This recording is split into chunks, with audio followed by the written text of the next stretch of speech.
Everyone, welcome back to my another mini blog.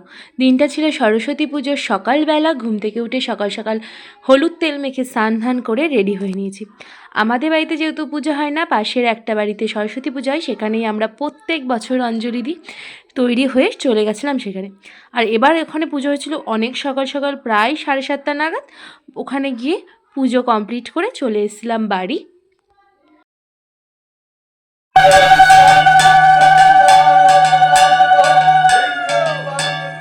এখানে আগের বছরে মা সরস্বতী ছিলেন, আর এখানে প্রদীপের আলোয় মায়ের মুখটা কি মিষ্টি লাগছে না দেখতে। এবছরও মায়ের মুখটাও খুব মিষ্টি হয়েছিল।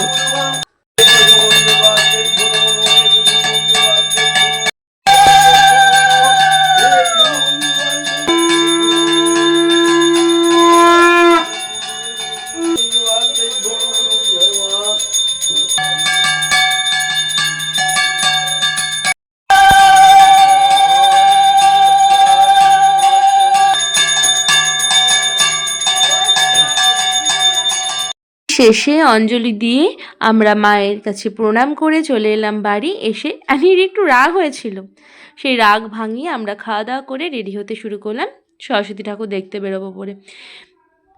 আমি রেডি হচ্ছি, আর আমাদের বাড়ির ছোট্ট কার্তিক আর সরস্বতী রেডি হয়ে ততক্ষণে চলে এসছে আমাদের সঙ্গে দেখা করতে।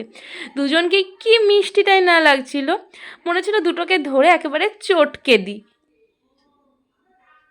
বোন আর ভাই ওরা দুজন ঠাকুর দেখতে বেরিয়েছিল দিদির সাথে। দিদি ওদের দুজনকে নিয়ে কাছে পিঠেই কথা ঠাকুর দেখতে গেছিলো, বাট আজকে ওরা লাকিলি দুজনের রাস্তায় বেরিয়ে একটু দুষ্টুমি করেনি। তারপরে আমার সাহায্য কমপ্লিট হয়ে গেছিলো, তারপর বেরিয়ে গেছিলাম ঠাকুর দেখতে। এবার অঙ্কনাকে খুব মিস করছিলাম ঠাকুর দেখতে গিয়ে, ও এবার বেরোতে পারিনি। আমি, অনুষ্কা আর একটা বোন মিলে গেছিলাম ঠাকুর দেখতে। নেক্সট পার্টে দেখা হবে তোমাদের সঙ্গে কোন কোন ঠাকুর দেখলাম সব কিছু নিয়ে।